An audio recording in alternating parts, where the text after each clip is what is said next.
ጽናት በጣም ታሳዝናለች። እውነት ለመናገር በድጋሜ ኪራ ልቧን በድጋሜ እንዳትነሳ አድርጎ ስብርብር አደረጋት። የጽናት ነገር በጣም ልብ ይሰብራል። ምክንያቱም ድሮውንም አላመነችም ነበር።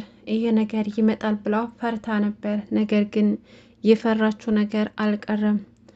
አሁን እንኳን እንደዚህ እያደረጋት ቤቲ እያስፈራራችሁ ነው ብላ አስባ ነበር። ነገር ግን ግምቷ የተሳሳተ ሆኖ በእኔና በቤቲ መሀል አትግቢ፣ በፍቅራችን መሀል አትግቢ፣ እንደ ቤቲ የሚያፈቅረኝ ሴት የለም ብሎ ጽናትን ካጠገቡ እንድትርቅ ለመጨረሻ ጊዜ ማስጠንቀቂያ ሰጣት። ኪራ በጣም አበዛው። አሁንስ ሰላም ሰላም፣ ውድና የተከበራችሁ የቻናል ቤተሰቦች እንዴት ናችሁ? ደህና ናችሁ ወይ? ከኔ ጋር ሁሉም ሰላም ነው። ዛሬ እንግዲህ ጽናት ድራማን ይዤላችሁ መጥቻለሁ። ክፍል 43ን እስከ መጨረሻው ድረስ አብራችሁ ቆዩ ስል በትህትና ጠይቃለሁኝ። እንግዲህ በዛሬው ክፍል ያልጠበቅነው ነገር ተፈጥሯል። እንዴት እንደሆነ እንኳን ባይታወቅም ኪራ እንግዲህ የሆነ ነገር ተቀይሮ ዛሬ ሌላ ሰው ሆኗል ማለት ነው። ምክንያቱም ኪራ እስከ ዛሬ ድረስ ለጽናት እየከፈለ ያለው ዋጋ ነበር እያሳየን ያለው። ምክንያቱም ቤቲ ስታስፈራራው በጽናት ራቁት ቪዲዮ ወይም ደግሞ ፎቶ ነበር እና ያ ፎቶ በአደባባይ እንዳይወጣባትና ጽናት እንዳትጎዳ ብሎ መስዋዕትነት እየከፈለላት ነበረ። ያው እንግዲህ እንደሚታወቀው ጽናት ኪራን ቤት ያስገድደው ነው ብላ ስላሰበች ተመልሳ ወደ እነ ኪራ ቤት ስራዬን መቀጠል አለብኝ ብላ ሳይፈልጓት በግዴታ ገብታ ነበር። ነገር ግን እዛ እየኖረች እያለች ሰራተኛዋ አንድነት ስሟ ማስረሻ እንደሆነ ደረሰችበት። እንዲሁም ደግሞ ከጀርባዋ የሆነ ነገር እንዳላትና የቤት ሰራተኛ ብቻ እንዳልሆነች ገባት። ይሄን ደግሞ ጽናት ለጓደኛዋ ሄዳ ነግራት ነበረ። ጓደኛዋም ደግሞ በሀሳቧ ተስማማች። እውነትም ይችልሽ የሆነ ነገር ከጀርባዋ እንዳላት ተመካከሩና አንድ ሀሳብ ላይ ደረሱ። ስለዚህ ይቺ ሰራተኛ ከቤቲ ጋር የሆነ ነገር ግንኙነት እንዳላትና እንዲሁም ደግሞ ጽናት አብራት ስለምተኛ ሌሊት ልጄን እያለች ስትቃዥ እንደምታድርና ጧጧት ደግሞ ልጅ አለሽ ወይ ብዬ ስጠይቃት ልጅ የለኝም ትለኛለች። ስለዚህ በሆነ ነገር እያስፈራራቻትና የሆነ ነገር እያሰራቻት ይሆናል ብላ ጽናት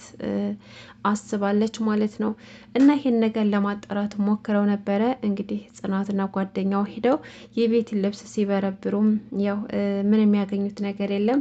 ምክንያቱም አንድነት የቤት የያዘችውን ማስፈራሪያ ፍላሽ ወይም ደግሞ የጽናት ራቁት ቪዲዮ ያለበትን የራቁት ፎቶ ያለበትን አብራ ከልብስ ጋር ታጥቧል ማለት ነው።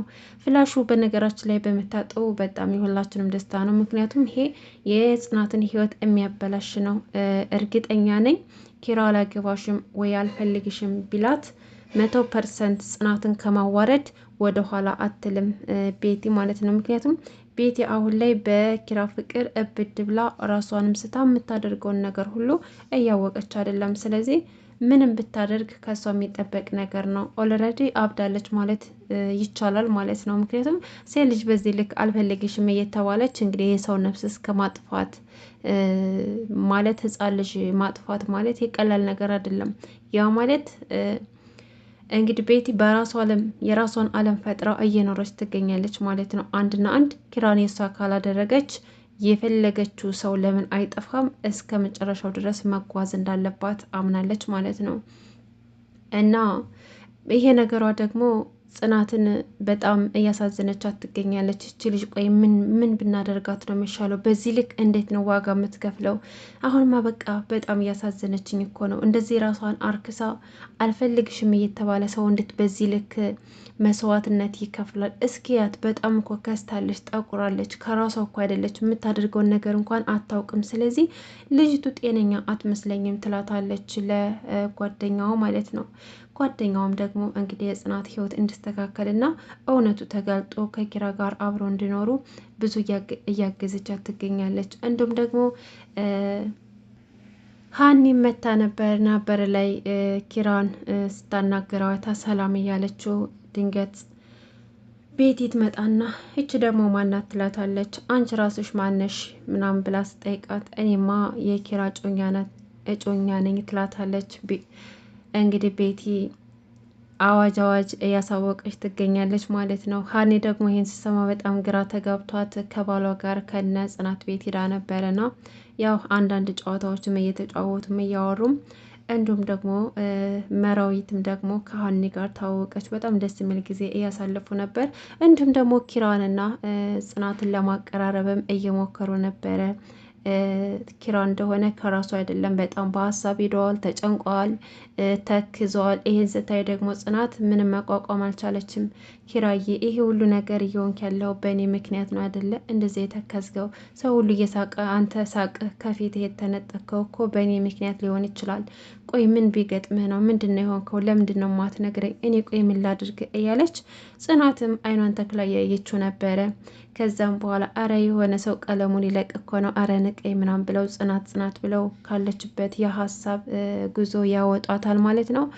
እንዲሁም ደግሞ ለምን እንዳታደርጉም ይሉና ኪራን አስነስተው ከጽናት ጎን እንዲቀመጥና እሷን ተደግፏት እንዲሁም ደግሞ ጭንቅላቱን ማሳጅ እንድታደርግለት ይነግሯታል ማለት ነው። እሱም ደግሞ እሺ ብሎ ሲገፋፉ ተነስቶ ከጽናት ጎን ሄዶ ይቀመጣል። እንደተባለችውም ራሱን ትከሻዋ ላይ አድርጋ ስትደባብሰው ነበረ። እንደ አጋጣሚ ቤቲ መጣችና ጭራሽ ቤቴን የመሳጅ ቤት አድርጋችሁታል ብላ ትጮህባቸዋለች። እና ታዲያ ነይ አንቺም ተቀላቀይ ከተመቸሽ ትላታለች። ሀኒ አንቺ ደግሞ ማነሽ አለቻት በድጋሚ። እኔ ማለት ሀኒ ይባላለሁ የነኪራ ጎረቤት ነኝ ስትላት፣ አንቺሳ ማነሽ ስትላት፣ እኔማ እጮኛው ነኝ አለቻት። ቆየ ማን እጮኛ? የጓደኛው አለቻት። አረ ሴትዮ ተረጋጊ፣ እኔ የኪራ እጮኛ ነኝ አለቻት። ከዛም በኋላ ይቺ ደግሞ ከየት የመጣች ናት ብላ ስጫባት የሀኒባል በበይ ሴትዮ ተረጋጊ፣ አንቺ ቤቲ ማለት ነሽ አይደለ? ስለዚህ ከሚስቴ ላይ ወረድ በይ አላት። ቤቲ ጽናትም ደግሞ እያየች ነበር እየተፈጠረ ያለውን ነገር በግርምት እያየች ነው። ኪራም ደንግጧል። ምክንያቱም በዛ ሁኔታ ቤቲ ማየት አልነበረባትም። ምክንያቱም ይህም ባየች ቁጥር አደጋ ስለምትፈጥርበት። ነገር ግን እኮ ቤቲ የምታስፈራራበት ፍላሽ ታጥቧል የለም ማለት ነው። አሁን ግን እነሱ ስለማያውቁ አሁንም በባዶ እያስፈራራችሁ ትገኛለች። ሀኒም እንግዲህ ቆይ አንቺ ምን አይነት ሰው ነሽ? ያን ሁሉ ነገር ካደረግሽ በኋላ እንዴት በድጋሚ ትመጫለሽ? ቆይ ለምን ከህይወታቸው አትወጭም? ብላ ስትናገራት አንቺ ደግሞ ምን አገባሽ ብላ ስትጫባት ደግሞ የማናትች እያለች ስትጫባት የሀኒ ባል በሚስቴን ማለቀቅ አድርጊልኝ፣ ንግግር ካለሽ ከኔ ጋር ተነጋገሪ እያለ ሲላት ቤት የተናደደችና የሰው ፍቅረኛ ለሚስታቸው ጠበቃ ይሆናሉ፣ የኔ ደግሞ እዚሁ ቁጭ ብሎ ያሰድበኛል አለችና ጥላቸው ሄደች። ከዛም በኋላ የሀኒ ባል ኪራን ወደ ውጭ ዞት ሄደና እስኪና እንደ ወንዶቹ እንነጋገር አለና፣ ቆይ ምን ሆነ ነው? ምንድን ነው እየተፈጠረ ያለው ነገር? እኔ ማለቀው ነገር አዲስ ነገር ተፈጥሯል፣ ምንድን ነው ብሎ ሲጠይቀው ኪራም ደግሞ አይ ምንም አልተፈጠረም፣ በቃ ቤት የድሮ ፍቅረኛ የነበር ተመለሰች። ስለዚህ ጽናት ደግሞ በእኔ ዙሪያ ከሆነች ትጎዳለች። ከዚህ በላይ ልጎዳት አልፈልግም። ምክንያቱም እኔ ነገሮች ማበላሸት ብቻ ነው የማውቀው። ስለዚህ ከዚህ በላይ እንድትጎዳ አልፈልግም ይለዋል። የሀኒ ባልም ቆይ ምክንያቱን ታውቀዋለች? እሷ በምን እንደራካት ታውቃለህ? ደግሞ አሁን ላይስ ምን እየተሰማት እንደሆነ ታውቃለህ? ምን ያክል እንደጎዳሃት? አሁን እኮ ውስጧ በብዙ ጥያቄ ነው የሚጠይቃት። ምን አድርጌ ነው? ምን በድዬ ነው? ምን ሆኖ ነው የራቀኝ? ወይስ ደግሞ እኔ ለፍቅር አልተፈጠርኩም እያለች ውስጧ በጥያቄ ያናውዛታል። ስለዚህ ነግራታለሁ ሲለው አይ ምንም የምታውቀው ነገር የላትም። እሺ ለእኔ ንገረኝ፣ ምንድን ነው የተፈጠረው ሲለው ለእሱም መናገር አልፈለገም። ኪራ ብቻውን ነገሮችን መዋጣት ነው የሚፈልገው። ይገርማል።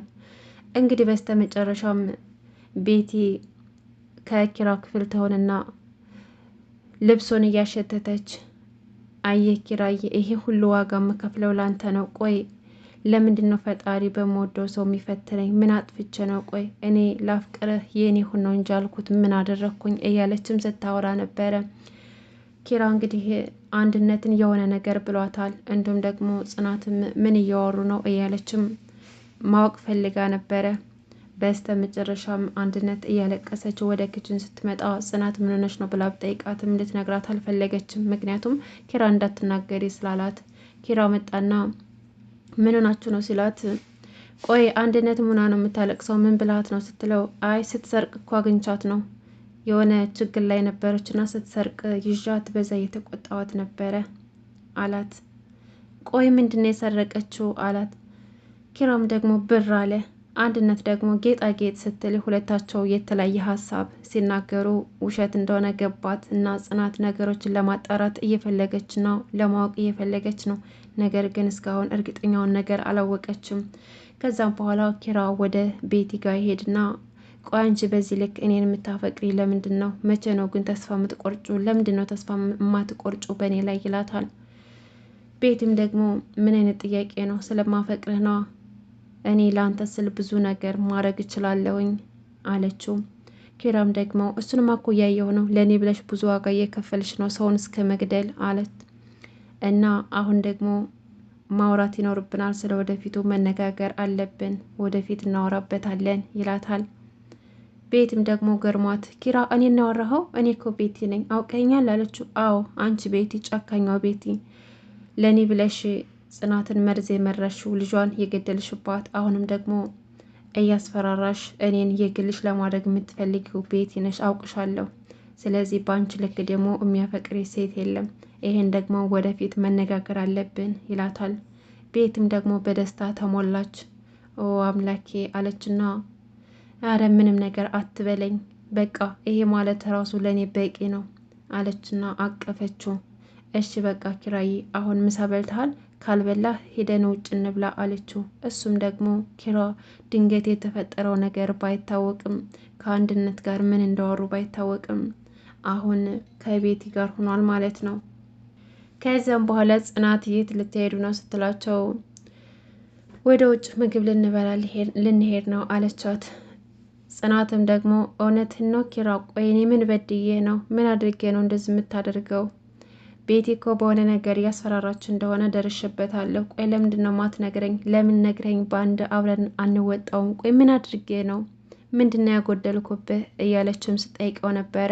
ኪራም ደግሞ እሷን እንደማያፈቅራትና ከቤቲ በላይ የሚያፈቅረው ሴት እንደሌለና በአሁን ሰዓት ላይ ቤቲ እንደምታስፈልገው ከእሷ ጋር መሆን እንደሚፈልግና ከህይወቴ ውጭልኝ፣ በቃ እንደውም እሷን አግብቼ መኖር ነው የምፈልገው፣ ከአሁን በኋላ ከህይወቴ ውጭልኝ። ስለዚህ ሳትፈለጊ አሁንም ወደ ስራ ይመለሳለሁ ብለሽ ሳትፈለጊ መተሽ ገብተሻል። ስለዚህ እራስሽ ተዋጩ። ይህን በማድረግሽ ደግሞ የኔን ደስታ ታያለሽ፣ ቤቲን ሳገባትም የምታይ ይሆናል ይልና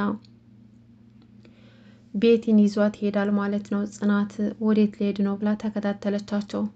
ኪራ ግን የተናገርከኝ ነገር እውነት ነው አለችው። አሁንም ተከታተለችውና ኪራም ጮኸባት። ቆይ አንቺ መቼ ነው እኔን የምታይኝ? ቆይ አትሰሚም እንዴ? የሚነግሩሽን ነገር አትሰሚም? ቆይ ለምንድን ነው የማይፈልግሽን ሰው የምትከታተዩ? በቃ ተይኝ፣ እኔ ቤትን ነው ማገባት የምፈልገው። እንደውም አንቺ የሚናገሩሽን አትሰሚም አይደለም? አሁን በቅርቡ ያን የምትጓጉለትን ቀለበት ለቤቲ ሳስርላት የዛኔ ስታይ ይገባሻል አላት። ጽናት በድጋሚ ልቧን ሰበራት፣ ከልቧ አዘነች።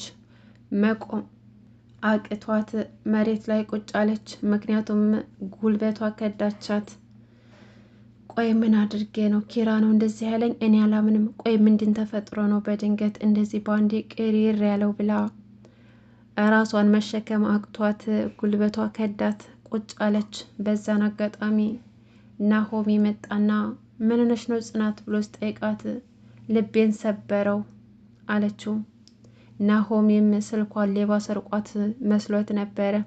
ጓደኛህ ልቤን ሰበረ በድጋሚ አለችው። ቆይ ምን ተፈጥሮ ነው ንገሪኝ አላት። ጓደኛህ ኪራ ከቤቲ በላይ የሚያፈቅረው ሰው እንደሌለና አሁን ላይ ከቤቲ ጋር ደስተኛ ሆኖ መኖር እንደሚፈልግና ቤቲን እንደሚያፈቅራት ነገረኝ አለችው። ናሆሚ በጣም ደነገጠ። እኔ አላምንም፣ ምንድነው የተፈጠረው? ቆይ አለና እሺ አሁን ምን ይሻላል ሲላት፣ ጽናትም ደግሞ በቃ እሱንም አላይበት የሆነ ቦታ ውሰደኝ፣ እንደውም መጠጥ ጭንቀትን ያርቃል ትለኝ የለ ውሰደኝ፣ በቃ መጠጣት ትፈልጋለሁ አለችው። ናሆሚም ደግሞ ጽናት ይሄ እኮ መፍትሄ አይሆንም፣ ይሄ እኮ ለጊዜው ነው እንጂ የዘላቂ መፍትሄ አይፈጥርልሽም፣ ስለዚህ ተረጋጊ አላት። በቃ እንዳውም ተው፣ እኔ ባለች ብር ሂጄ ራሴ እጠጣለሁ አለችውና ትታው ሄደች። ናሆሚም ደግሞ ጽናትን ስለሚያከብራት ልክ እንደ እህቱ ስለሚያየት ተከትሏት ሄደ። የእሷን ክፉ መቼም ቢሆን አይፈልግም። ኪራ ግን አበዛው፣ በጣም አበዛው ማለት ነው። እንዴት በዚህ ልክ ጽናትን ልቧን ይሰብራታል በድጋሚ። ለሱ ብላ ብዙ ዋጋ እየከፈለች ልጇን አጣች። ለሱ ብላ መርዛ በሏት፣ ታገተች፣ ብዙ ነገር ሆነች ለሱ ብላ። እሱ ግን መጀመሪያ ላይ ለሷ ብሎ ዋጋ እየከፈለ ያለ፣ አሁን ግን ነገሮችን አበላሻቸው። አሁን ላይ ቤት ይመርጧል። ያሳዝናል። ውድና የተከበራችሁ ቤተሰቦች ጽናት ድራማ ክፍል 43 ይህን ይመስል ነበር። በቀጣይ ቪዲዮ እስከምንገናኝ በያላችሁበት ሰላማችሁ ብዝት ተረፍረፍ ይበልልኝ። አመሰግናለሁ።